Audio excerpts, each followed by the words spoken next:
U.S. senators seek answers on U.S. presence in Niger after ambush.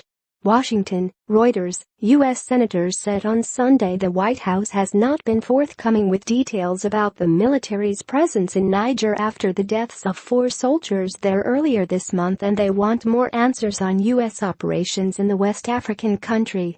Republican Senator Lindsey Graham and Democratic Senate Leader Chuck Schumer said in separate interviews that they support Republican Senator John McCain's effort to get answers from the Pentagon on the ambush and more broadly on the U.S. fight against ISIS in Niger.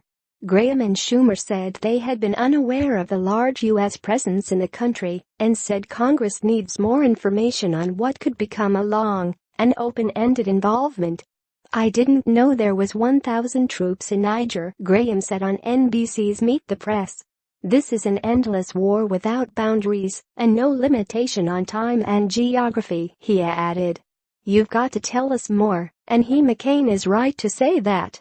Defense Secretary Jim Mattis told Graham and McCain, who serves as chairman of the Senate Armed Services Committee, on Friday that the military is shifting its counterterrorism strategy to focus more on Africa and expanding the ability to use force against suspected terrorists. The attack earlier this month, which U.S. officials suspect was carried out by a local Islamic State affiliate, has thrown a spotlight on the U.S. counterterrorism mission in Niger, which has about 800 U.S. troops. U.S. President Donald Trump drew attention to the ambush after sparring last week with Democratic Congresswoman Frederica Wilson, who criticized the president for what she said were insensitive remarks to the widow of one of the fallen soldiers.